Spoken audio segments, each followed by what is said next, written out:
Our last video had us in the Devil's Pools at Victoria Falls.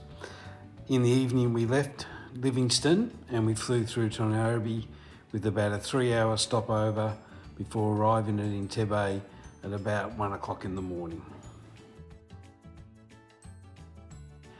After a few short hours sleep at Protea Hotel Entebbe Airport, we boarded a light plane and took off over Lake Victoria, Africa's largest lake.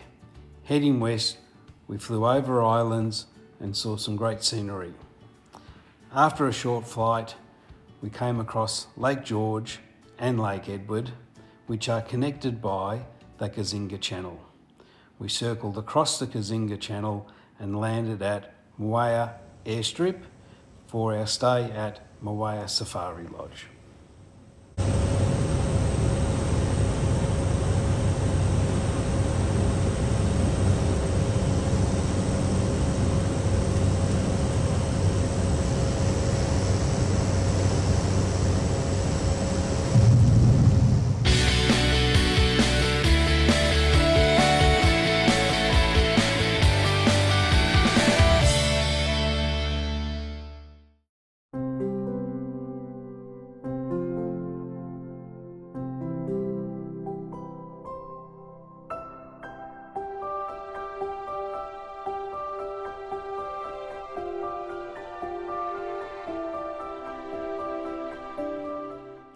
Located high on the cliff overlooking Kazinga Channel, Mweya Safari Lodge offers great views.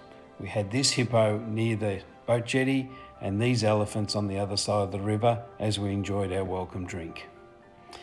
The lodge has a variety of accommodations available, from small rooms, safari tents, through to some large cottages. We chose to stay in the Queen's Cottage, not realising quite how large it was. The Queen's Cottage is famous for hosting His Royal Highness the Duke of Edinburgh in 2007 when Her Majesty attended a Commonwealth Heads of Government meeting in Uganda. The cottage was huge. It had 2 large bedrooms, 3 bathrooms, a kitchen, a large entertaining and dining area, as well as this huge deck outside. It was fantastic.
The safaris at Queen Elizabeth National Park were quite different to what we had experienced in Botswana.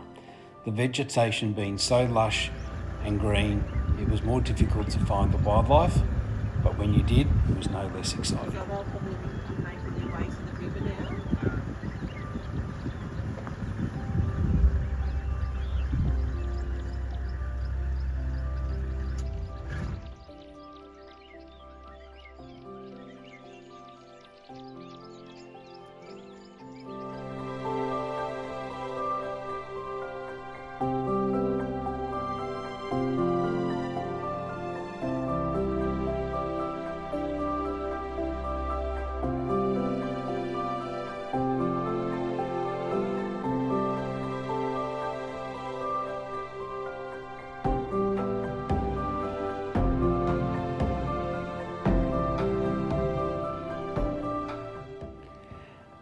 Mweya Safari Lodge offered the usual game drives in Queen Elizabeth National Park, but also the option for an afternoon boat safari on the Kazinga Channel.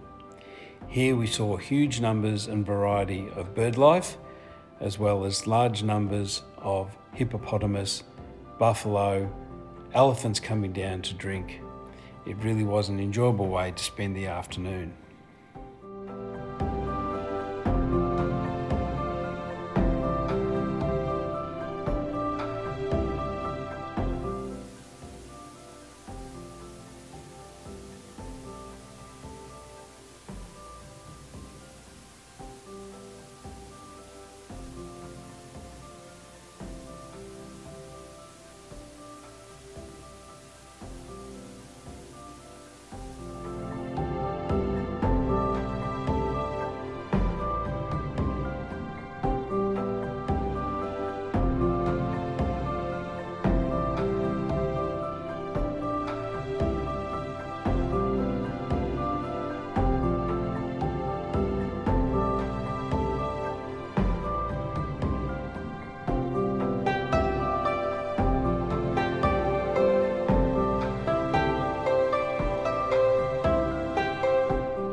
On our second game drive of our stay, we came across this hippo enjoying himself in Queen Elizabeth National Park. Shortly after, we came across these dummies, or should I say mannequins, out for a scenic drive. The things you see when you're on safari. Shortly after, we'd received call that a lion had taken down a buffalo. En route, we'd come across this African roadblock, which aren't to be taken lightly. The car in front and ourselves backed up to keep away from this rogue elephant who was in no hurry to let us pass. It took us a good 15 to 20 minutes before he got bored of this little game and headed off in the bush for something to eat. Finally, we were able to head off to try and find the lion with the kill. It wasn't hard to find the lion, as there were many vehicles gathered around to see it. She had finished her meal and was sleeping under the tree with the dead buffalo off to the side.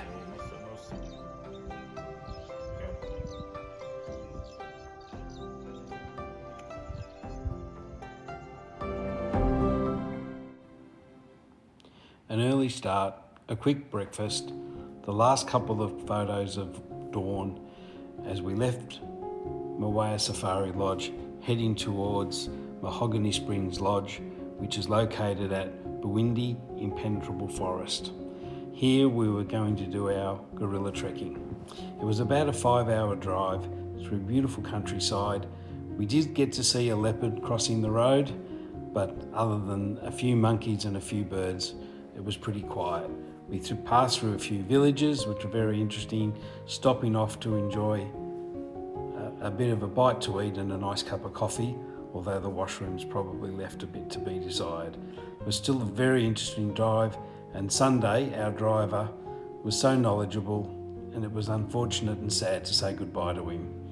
But here we are in Bwindi Impenetrable Forest, all excited for tomorrow. We're climbing up the top of hills like that, hopefully to find our gorilla family. And yes, we're in the forest, we're in the hills, and it rains in the afternoon.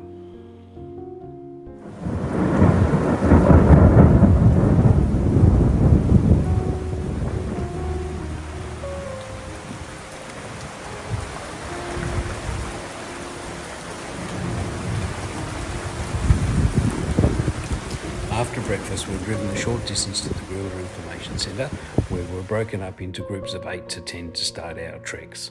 We had a guide with 2 guards, as well as some porters to carry our bags as we began the trek up the hill to meet our gorilla family.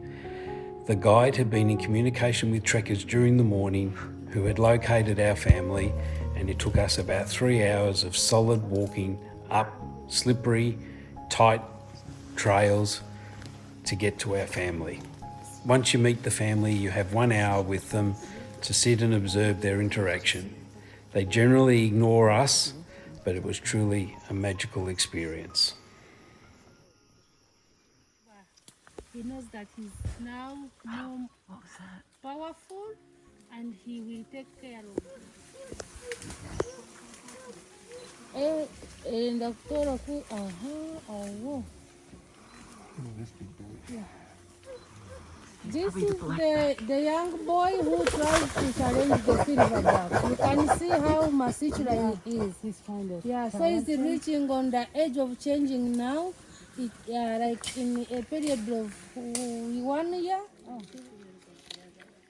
They are always interested in females, and females are never permanent in the group. They can also be here and they are tired of him because he's aging. In case they get chance of interacting with a strong silverback, they escape and they go to the other side, which helps their nature. The hour went very quickly, so after a quick bite of lunch, we started our descent back to the information centre.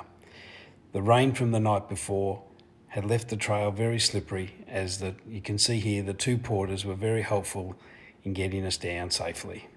It took us about an hour and a half to make our way down, which was a bit easier than the walk up, but still 4.5 hours walking in such tight, hot, humid conditions. Certainly looking forward to getting back to the lodge for a drink. Here's an example of how the trail looks. It's not very wide, and as I said, it's quite slippery.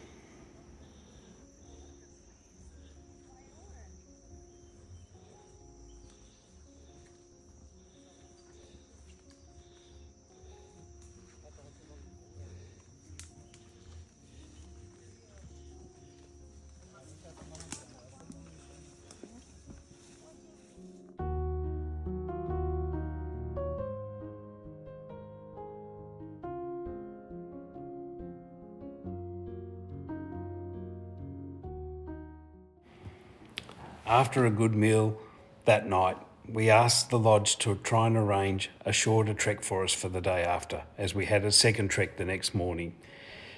They don't control it, but they did put in a good word, and we were taken by car about an hour from the information centre around the base of the hill to a different location where we were fortunate enough to only have a 45-minute trek to find our next family.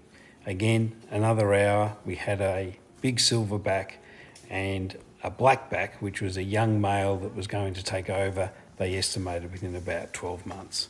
Again, just a wonderful experience.